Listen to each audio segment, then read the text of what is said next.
தொடர்ந்து பேசலாம். திரு தங்கவரதராஜன், நீங்க தான் பதில் சொல்லணும். பாஜக அத்தனை அமைப்புகளையும் தனக்கானதா மாற்றிக்கொண்டு எதிர்க்கட்சிகளை இல்ல அந்த சிஸ்டத்தையே கொலாப்ஸ் பண்ற அளவுக்கு இன்னைக்கு வந்து நிக்கிறாங்க. ஆர்கே பேசின கருத்துக்களை எல்லாம் நீங்களும் கேட்டிருப்பீங்க. அந்த அளவுக்கு தான் இன்னைக்கு நிலைமை இருக்குதா? அதனுடைய ஒரு நீட்சியா தான் செந்தில் பாலாஜி கேஸையும் நம்ம பார்க்கணுமா? வணக்கத்து தமிழரசன், முதலாவது என்னுடைய கடுமையான கண்டனங்களை நான் பேசுறேன். இல்லைன்னா இப்ப ஆர்கே பேசின நானும் ஒருமையில பேசுவேன், நீங்க அனுமதிக்கணும். ஏன்னா பாஜக அவன் பேசுறாரு, என்ன ஆன்லி பார்லிமெண்ட் பேசுறாரு. ஏன்னா இங்க யாருக்கு இந்த அதிகாரம் கொடுத்தது? நீங்க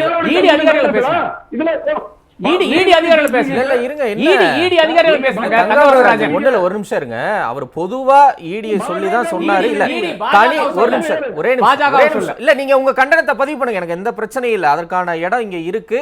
அவர் தனிநபரை சொல்லி இருந்தா நானே கூட தடுத்து நிறுத்தி இருக்கலாம். நீங்க சொல்லுங்க, ஒன்னும் பிரச்சனை இல்லை. உங்க பதிவை நீங்க தாராளமா பதிவு பண்ணுங்க, சொல்லுங்க. அதனால இது போன்ற விஷயங்கள் வந்து ஆர்கேயோட 2-3 விதத்துல பேசிருக்காரு. இது வந்து அவர் ஒரு மூத்த பத்திரிகையாளர் அழகல்ல, அது மாண்பை கடைபிடிக்க வேண்டியது அவருக்கு இருக்குது. இல்ல சொன்னா நானும் பாஜக அவர் பேசுற மாதிரி வரும். இதை வந்து நிறைய கட்டுப்படுத்தணும். ஆர்கே என்ன சொன்னாரு? 471 நாட்கள் சிறையில் இருந்தார் சார். சிறையில பேசி இருந்ததுனால 427 நாள் இருந்தாரு. இன்னைக்கு இதை முடிவு பண்றது யாருங்க? அமலாக்க இந்த ஆட்சியில இருந்து வழக்கு வந்துச்சு. இது வந்து மிகப்பெரிய உத்தமம் சொன்னது யாரு? நாங்க சொன்னா செந்தில் பாலாஜி செஞ்சது 2000 நீங்க வந்து அதிமுக ஆட்சியில, எடப்பாடி ஆட்சியில மிகப்பெரிய ஊழல்வாதி அப்படின்னு சொல்லி அவர் ஊர்லயே போய் பிரச்சாரம் பண்ணது முதல்வர் ஸ்டாலினுங்க. வழங்க முடியுமா? அது மாத்திரம் கிடையாது. கலைஞர் அவர்களே ஒரு மிகப்பெரிய ஊழல்வாதி என்றால் செந்தில் பாலாஜி சொன்னதுங்க. ஆக இதெல்லாம் சொன்னது நீங்க. அப்ப 2000 பேரு கிட்ட பாருங்க. யாரு நான் கேட்கறது பாத்துங்க தமிழரசன், ஒரு ஓட்டுநர் நடத்துனர் இதெல்லாம் வந்து ஒரு அங்கன்வாடி பணி, ஒரு ஏழை பணி தானே வந்து அந்த வேலைக்கு ஆசைப்படுறாங்க. அவங்கள்ட்ட போய் 2 லட்சம் கோடி 3 லட்சம் கோடி 5 லட்சம் கொடுத்து வாங்குறது ஒத்துக்கிட்டே செந்தில் பாலாஜி. அப்ப இது வந்து குற்றம் இல்லையா? அப்ப நீதிமன்றம் நடவடிக்கை இருக்காது, அமலாக்கத்துல வேடிக்கை பார்த்துட்டு இருக்குமா? அப்ப நீதிமன்றம் குற்றச்சாட்டுகளை எல்லாம் ஏற்கிறாங்க, ஒன்னும் பிரச்சனை இல்லை. இது 2 விதமா பிரிக்கணும். செந்தில் பாலாஜி நல்லவரா கெட்டவரா நியாயமா நடந்துகிட்டாரா அப்படிங்கறத கோர்ட் முடிவு செய்யட்டும். நீங்க சொல்ற சப்ஜெக்டுக்குள்ள யாரும் வரல, அது வேற. ஆனா ஒரு மனிதனுக்கு உண்டான அடிப்படை உரிமைகள், சட்ட உரிமைகள்னு ஒண்ணு இருக்குல்ல, அதையெல்லாம் கடைபிடிக்காம 471 நாள் ஒருத்தரை வந்து உள்ள வச்சிருக்கிறாங்க. இன்னும் விசாரணையும் தொடங்கப்படல. அப்ப வழக்கையும் நீங்க தாமதப்படுத்துறீங்க, ஜாமீனையும் கொடுக்க கூடாதுன்னா அப்ப அமலாக்கத்துறை கூட நோக்கம் என்ன இருக்குங்க? அப்ப ஒரு மனுஷனுக்கு என்ன நீங்க அடிப்படை உரிமைகளை மதிக்கிறீங்கிறதா கொஸ்டின். அவர் செஞ்ச விஷயங்கள் ஓகே, அது தனி, அது நீங்க பேசுங்க. பட் இந்த இடத்துல அமலாக்கத்துறை செஞ்சது சரியா இல்லையான்னு கேக்குறாங்க. நல்ல கேள்வி தமிழரசன். இங்க பாருங்க, நீங்க இன்னைக்கு மோகன்ஜி இருக்கார். மோகன்ஜி மீது 2 நாள் முன்னாடி வழக்கு பண்ணாங்க, வழக்கு பதிவு பண்ணாங்க. ஒரே நல்ல நீதிமன்றம் ஜாமீன் கொடுத்துட்டு. அப்ப இது முடிவு பண்றது ஜுடிஷியல். இது என்ன தெரியும் பிரச்சனை? ஆரம்பத்தில் 420 ஈடு பொறுப்பு இல்லைங்க. இந்த செந்தில் பாலாஜி அவர்கள் ஒத்துழைப்பு கொடுக்கறது கிடையாது. நீங்க அமலாக்கத்துறை 2023 ஜூன் 16 கைது பண்றதுக்கு முன்னாடி அவர் உடனே என்ன பண்றாரு? ஓமந்தூர் போய் படுத்துட்டார். நான் என்ன சொல்றேன், ஆரம்பத்துல இருந்து இங்க பிரச்சனை வந்தது ஈடு யாரும் இல்ல. இது மரியாதைக்குரிய வார்த்தை இல்ல. என்ன வார்த்தை அது? ஓமந்தூரார்ல போய் படுத்துக்கிட்டாரா? என்ன வார்த்தை? எய்ம்ஸ்ல இருந்து என்ன கழட்டாங்க வந்து டாக்டர்ஸ்? ஏன் ஒரு உடல் நலத்தை பத்தி பேசும் கூட ஒரு மனிதர் மீது மாண்பு இல்லாம பேசுறாரு? எய்ம்ஸ்ல வந்து டாக்டர் என்ன கிழிச்சாங்க? என்ன கிழிச்சாங்களா வந்து? அதனால ஆரம்பத்துல இருந்து விசாரணைக்கு வந்து ஒத்துழைப்பு கொடுக்க மறுப்பது செந்தில் பாலாஜி அவர்கள் என்று அவரை இன்னைக்கு அவரை பாதுகாக்க நினைக்க தமிழக அரசு. இதனாலதான் தாமதம் தவிர வேற ஒன்றும் கிடையாது. இப்ப அந்த ஆட்சி என்ன சொல்றாரு? எம்எல்ஏ விசாரிக்கிற அந்த கோர்ட்ல நீங்க இது பண்ண விடுறதுங்கிறாரு. சார் இன்னைக்கு வந்துங்க அப்படிதாங்க KKS தங்கம் தென்னரசு இப்ப இருக்கக்கூடிய அனிதராசனுடைய அமைச்சர்கள்லாம் வந்து அந்த நீதிமன்றம் நீங்க ஆளுங்கட்சியில் வந்த பிறகு அவங்கள வழக்கெல்லாம் வந்து விடுதலை பண்ணிட்டு, ஆனா உயர் நீதிமன்றம் தானா வந்து அந்த வழக்கு எடுக்குது. அதனால ஊழல் செய்த அமைச்சர்கள் வந்துங்க அதுதான் வானதி சகோதரி வானதி சொல்லதான் கேட்கிறேன். எந்த பெரிய அதிகாரத்தோட இருக்கலாங்க. நிச்சயமா ஊழல்வாதிகள் தண்டிக்கப்பட வேண்டும் என்பது எங்களுடைய நோக்கம். அது வந்து எதிர்க்கட்சிகள் மேல மட்டும்தான் இருக்குதா? ரைட், அது எதிர்க்கட்சிகள் மேல மட்டும்தான் இருக்கா? பாஜக மேல ஏன் இந்த அமலாக்கத்துறை எந்த விதமான நடவடிக்கையும் எடுக்க மாட்டேங்குது அப்படிங்கறதா ஒரு விஷயம். எமர்ஜென்சில கூட ஒருத்தர் இவ்வளவு நாள் உள்ள இல்லங்க. நீங்க வந்து 471 நாள் ஒரு மனிதனை வந்து அடிப்படை உரிமைகளை இவருக்கு மட்டும் இல்லல்ல. இப்ப செந்தில் பாலாஜி இல்ல, முன்னாடி கவிதா இருக்கட்டும், அரவிந்த் கெஜ்ரிவாலா இருக்கட்டும், மணிஷ் சிசோடியாவா இருக்கட்டும், ஹேமந்த் சோரனா இருக்கட்டும், எல்லாருக்கும் உச்சநீதிமன்றம் என்ன வழிமுறை என்ன கண்டனம் சொல்லி இருக்கோ அதே கண்டனத்தை இன்னைக்கு செந்தில் பாலாஜிக்கும் பதிவு பண்ணியிருக்கிறாங்க. கண்டிச்சது எதிர்க்கட்சிகள் இல்ல, உச்சநீதிமன்றம் தானே. அப்ப உச்சநீதிமன்றம் கண்டிக்கக்கூடிய வகையில ஏன் அமலாக்கத்துறை செயல்படுது? ஏன் அந்த பாகுபாடு வெளியே வருது? நீங்க தமிழர் சார் இன்னைக்கு கெஜ்ரிவால் வழக்கு கூடங்க நாங்க புகார் கொடுக்கலங்க. இதேதாங்க காங்கிரஸ் புகார் கொடுத்தது. நான் அதுக்குள்ள போகல. உச்ச நீதிமன்றம் நான் வெறும் அமலாக்கத்துறை செயல்பாட மட்டும்தான் நான் கேட்கிறேன். மத்திய அரசு வழிகாட்டுதலோடு அமலாக்கத்துறை பழிவாங்குகிறதா? உச்ச நீதிமன்றம் அதனை தொடர்ந்து கண்டிச்சுக்கிட்டே இருக்குதா? அதுதான் பார்க்கக்கூடிய மக்கள் புரிஞ்சுப்பாங்களான்னு கேட்கிறேன். அவ்வளவுதான். இப்ப அவங்களோட கருத்தை திருப்பி பதிவு பண்ணிருக்காரு பாரு ஏடி. எங்களுக்கு அவர் மறுக்கிறார், ஆளுகின்ற அரசாங்கம் அவருக்கு உதவி செய்யறது, அதனால சில வழக்கறிஞர் அரசு வழக்கறிஞர்கள் மாத்தணும் சொல்லியிருக்கிறாங்க. அப்ப 6 நிபந்தனையோடு வந்திருக்கிறார். தவிர நிச்சயமாக இந்த உரிய தண்டனையை ஈடு பெற்று தரும். இதுல கால்குலேஷன் கிடையாதுங்க. இதுல அரசியல் லாபம் தேடக்கூடாது.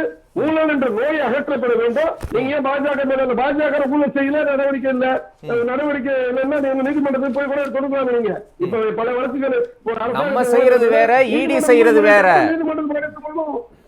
இல்லங்க. நம்ம நீதிமன்றம் வேணும்னா நீங்க நீதிமன்றத்துக்கு போய் நாடி வாங்கிக்கங்கன்னு சொல்றது எப்படி சரியான வாதமா இருக்க முடியும்? அமலாக்கத்துறை பார்க்கே கேட்டதே நான் கேட்கிறேனே. நம்ம சம்பளத்துல நம்ம வரிப்பணத்துல வேலை செய்யக்கூடிய ஒரு துறை யார வேணாலும் எந்தவித எல்லையில்லா அதிகாரத்தோட புடிச்சு உள்ள போட முடியும் அப்படின்னா இது ஒரு ஃபண்டமெண்டல் ரைட்ஸ்க்கே எதிரானது இல்லையா? அதை கட்சிக்கு எதிராக பயன்படுத்துறாங்கன்னா அதே நம்ப கூடாது. பாஜக ஊழல் செய்யவில்லை.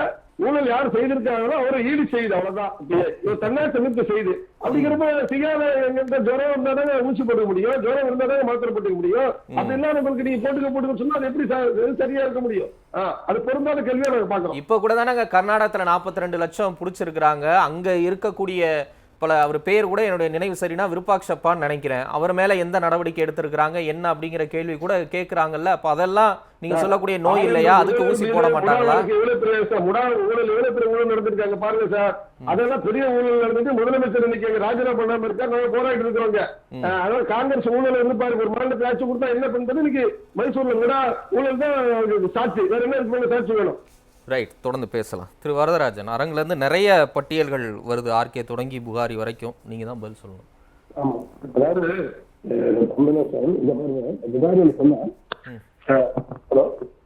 புகாரி உங்கள் மீது பல விஷயங்களை சொன்னேன் சார். 2 விஷயம். அரவிந்த் கெஜ்ரிவால் மீதான விஷயத்துல சார் நீதிமன்றம் ஏன் அவர் தலைமை செய்ய போகக்கூடாது? அவர் அறிவுறுத்த அதிகாரிகளை சொல்லி சொன்னார். பல்வேறு காரணங்க. நிச்சயமாக ஒரு முதலமைச்சர் நினைச்சாருன்னா எல்லாத்தையும் இது பண்ணிட முடியுமா? முடியாதா? அதனால சொல்லி அது அவர் கெஜ்ரிவாலை ஏற்றுக்கொண்டு விட்டார். கெஜ்ரிவால் என்ன இல்ல சிஎம் ஆகக்கூடாதுன்னு முதலமைச்சரா இருந்து எதுக்கு பண்ண முடியாதனால இதாகல. அந்த அடிப்படையில் நீதிமன்றம் அவருக்கு ஜாமீன் கொடுத்ததுல பல கண்டிஷன் போட்டது. இப்ப என்ன சொன்னாரு, அமலாக்கத்துறை விஷயங்களை சொன்னீங்கன்னு உங்களை பாருங்க. உங்களுடைய இன்னைக்கு நாட்டு சுதந்திரத்துக்காக ஆரம்பிக்கப்பட்ட பத்திரிகைகளை ஒரு சுப்பிரமணிய சாமி தொடர்பட்ட வழக்கு இருக்கு பாத்தீங்களா? இன்னைக்கு ஜாமீன்ல இருக்கக்கூடிய சோனியா காந்தியா இருக்கலாம், தலைவர் ராகுல் காந்தியா இருக்கலாம். என்ன ப்ராப்பர் சேனல் சார் அந்த அடிப்படையில் தான் சார் அமலாக்கத்துறை விசாரணை ஒரு மாற்றம் கிடையாது. யாருக்கும் ஒண்ணு இதெல்லாம் கிடையாது. நாங்க அடிப்படை யாரும் கிளீன் ஷீட் எல்லாம் கொடுக்கல. நீங்க குற்றச்சாட்டு யாரு வச்சாலும் வழக்கு இருக்கின்றது. அது நிச்சயமாக உண்மை இருக்கிற பட்சத்துல அது ஜுடிஷியல் போகும். தண்டனை அவங்க ஏங்க ஜுடிஷியல் போகணும்? இல்ல அமலாக்கத்துறை தானே போகணும்.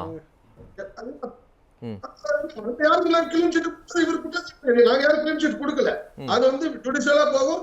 அது யார் தப்பு பண்ணா நடவடிக்கை இருக்கும். இப்ப அண்ணன் அபிசுல்லா என்ன சொன்னாரு,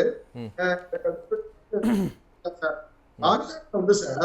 நாங்க செந்தில் பாலாஜி கூப்பிட்டோம், அழைச்சோம். இந்த கரகாட்ட கடத்துல கோவிசர்ல கூப்பிடாங்க. என்ன ஜப்பான்ல டாக்கிஷா அமெரிக்காவில அது மாதிரி எங்களுக்கு தேவையில்லைங்க. ஊழல் என்பது கேன்சர். அந்த கேன்சர் கொடிய நோய் கொடுத்து பாஜக ஒருபோது வாங்காது. அந்த மாதிரி ரத்தத்தையும் அதை நாங்க ஒருபோது நாங்க இது பண்ண மாட்டோம். அடிப்படையில் பாத்தீங்கன்னா மறுபடியும் நான் சொல்றேன் திரு வரதராஜன், நீங்க யாருமே சொல்லலங்க. பாருங்க கேன்சர் கிடையாது. நான் மறுபடியும் சொல்றேன் என்னங்க அவர் பாருங்க வரதராஜன், நான் என்ன சொல்றேன் இங்க பாருங்க. ஊழல் ஊழல் அஜித் பவார் யாரு? அஜித் பவார் யாரு? சரி ஒரே நிமிஷம் கூட வச்சிருக்கீங்க. ஏன் கூட வச்சிருக்கீங்க? ஏன் கூட வச்சிருக்கீங்க? ஏன் கூட வச்சிருக்கீங்க? ஏங்க நான் எல்லாரையும் நம்பலைங்க. யாரையுமே நம்பல. பிரதமர் மோடியை நம்புறேன் சொல்றாரு. 70,000 கோடி ஊழல் செஞ்சவர் அஜித் பவார்னு பிரதமர் சொல்றாரு. சொல்லி முடிச்சு 72 மணி நேரத்துல பக்கத்துல உட்கார வச்சு துணை முதல்வர் பதவி கொடுத்தீங்கல்ல, அப்ப எங்க போச்சு உங்களுடைய? அவர் சொல்லட்டும். அதாவது நீங்க பேசுறது பார்த்து சார் பொக்கிஷமா திமுக பார்த்துட்டு சார் நீங்க பாருங்க சார். அவரு இங்கிருந்து வந்த பிறகு திமுக வச்சுட்டு வந்தாலே என்ன காரணம்? மற்ற அமைச்சர்கள் ஒரு துறை 1000 கோடி தள்ள கட்டி கொடுப்பாங்கன்னா இவர்கிட்ட 20 மணி கொடுப்பாங்க. திரும்பி வந்து அதுல பொக்கிஷமா கொண்டாடுனால நீங்க வந்து உற்சாகமா இருப்பீங்க. ஒரு மாற்று கருத்து கிடையாது. அவர் உங்களுக்கு பொக்கிஷமா இருக்கலாம். தயவு செய்து தியாகி என்று முதல்வர் சொன்னாரு.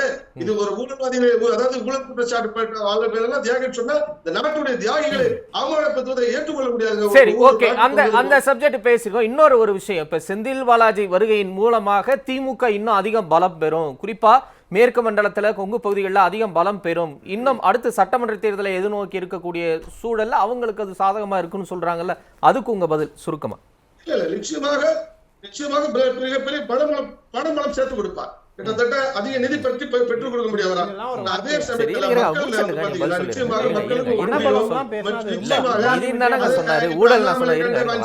அவர் கண்டு அஞ்சினார், இவர் கண்டு அஞ்சினார். சார் எங்களுக்கு நாங்க சொல்லுவோம் சார், 2026 எப்படி தேர்தல் கட்டமைக்கு நாங்கள் முடிச்சிருக்கிறோம். நிச்சயமாக ஊழல் ஆட்சி ஒழிய வேண்டும் என்பதற்கு நாங்கள் ஸ்ட்ராட்டஜி ஒர்க் பண்ணியிருக்கிறோம். அதனால எங்களை வந்து பழைய செந்தில் பாலாஜி வந்து அவருடைய சாதிக்கப்பட்டார், மக்கள் ஏற்றுக்கொள்ளப்பட்டாங்க. அவ்வளவுதான். ஓகே, திரு தங்கவரதராஜன், இப்போ பாஜகவுக்கும் ஈடிக்கும் ஒரு பின்னடைவா, சுருக்கமா உங்களுடைய கருத்து? சொன்னார் சார், பெரிய சப்ஜெக்ட் அதுக்குள்ள போல சுற்றுச்சூழல் அமைச்சர் சொன்ன பிறகுதான் அது ஈடி போனது. அதன் பிறகு அது வந்து விசாரணை பண்ணாங்க, வித்ரா பண்ணிட்டாங்க. அது இங்க தமிழ்நாடு சுற்றுச்சூழல் அமைச்சர் கொடுத்த பிறகுதான் அது ஈடி பண்ணிச்சு. அதனால தவறா திசை திருப்ப வேண்டாம். இப்ப நான் என்ன கேக்குறேன், அப்படிதாங்க செயல்படும், தானா போக முடியாது. சொல்லுங்க. நான் என்ன கேக்குறேங்க, இன்னைக்கு பழிவாங்கல் சொன்னா நீ பாருங்க, பாஜக நிர்வாகிகள் தான் நீ பழி வாங்கிட்டு இருக்குது திமுக அரசாங்கம். நீங்க வந்து எங்க நிர்வாகிகள் எஸ் சூர்யாவா இருக்கலாம், பல பேர் மீது வழக்குகளை பத்தி போட்டுக்கிட்டு இருக்கிற இந்த அரசாங்கம். அதனால ஜனநாயகத்தை பத்தி பழிவாங்கல் பத்தி திமுக பேசக்கூடாது, அது உங்களுடைய இது. அதே போல என்ன சொல்றாங்க சொன்னாரு, மகாராஷ்டிரா விஷயம் 2 விஷயம். மகாராஷ்டிராவில் எங்களுக்கு முன்னாடி 2 பேரும் ஒன்னா சேர்ந்து கூட்டின்னு இருந்தோம். உத்தவ் தாக்கரே எங்களுக்கு துரோகம் பண்ணார். அதனால அந்த ஏக்நாத் தலைமையிலேயே அவங்க வந்து அவங்க எங்களோட வந்தாங்களே தவிர நாங்க யாரையும் வைக்கலன்னு அது நீங்க ஏக்நாத் சிண்டே தான் கேட்கணும். ஒண்ணு. அடுத்தது அஜித் பவாரை பத்தி கேட்டா அவர் ஏக்நாத் சிண்டே பத்தி பதில் சொல்றாரு. சரி, ஓகே சார், அவர் தலைமையில தான் வந்திருக்காங்க. உத்தவ் தாக்கரே போது ஏக்நாத் சிண்டே தலைமையில. ஓகே சுருக்கமா உங்களுடைய நிறைவு கருத்தை சொல்லுங்க. நீங்க சட்டத்தை உட்பட பேசுங்க. இப்ப நீங்க என்ன சொல்ல வரீங்க, இன்னைக்கு கிடைச்சிருக்கு செந்தில் பாலாஜிக்கு ஜாமீனுங்க.